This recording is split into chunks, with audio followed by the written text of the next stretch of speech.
Konklav untuk memilih Paus pengganti Paus Fransiskus dibuka di Vatikan pada tanggal 7 Mei tahun 2025 pukul 10 waktu Indonesia Barat atau pukul 15 waktu Vatikan. Sebanyak 133 kardinal elektor masuk ruang konklav di Kapel Sistina. Para kardinal ini berusia di bawah 80 tahun dan memiliki hak memilih dan dipilih. Bersamaan dengan itu jaringan telepon di kota Vatikan dimatikan agar para kardinal tidak terhubung dengan dunia luar yang bisa memengaruhi mereka dalam memilih. Setelah sejumlah nama menjadi pembicaraan di berbagai media sebagai calon kuat Paus ke-267, ketika mendarat di Vatikan pada tanggal 5 Mei Kardinal Suharyo mencuri perhatian para wartawan dari berbagai pelosok dunia. Mereka pun ramai-ramai mewawancarainya. Mereka terkesima ketika uskup asal Sedayu, Bantul, Yogyakarta itu melayani wawancara dalam bahasa Italia.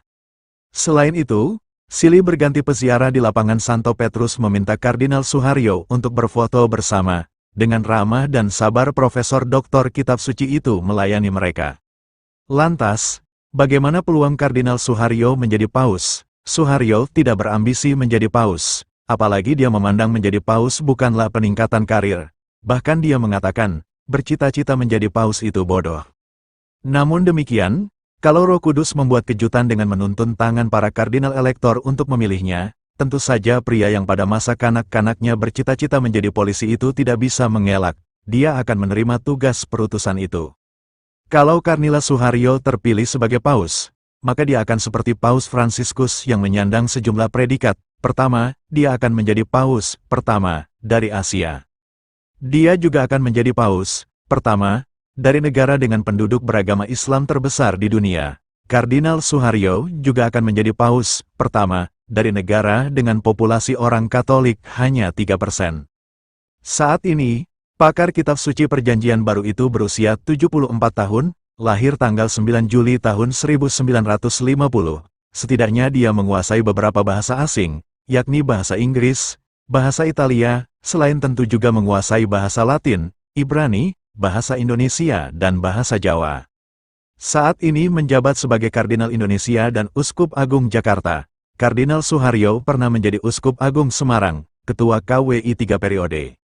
Di kalangan tokoh agama di Indonesia, Suharyo terterima dengan baik karena kerendahan hati dan kecerdasannya. Di antara para kardinal di dunia, Kardinal Suharyo dikenal sebagai pribadi yang lembut dalam kata-kata, kepribadian dan volume suara. Selain itu, dia dikenal karena kecerdasan dan kebijaksanaannya.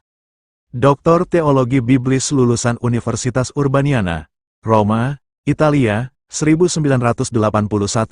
Selain menjadi dosen favorit para mahasiswa, juga banyak memegang berbagai jabatan struktural di beberapa kampus, terutama di Universitas Sanata Dharma Yogyakarta dan STF Driyarkara Jakarta.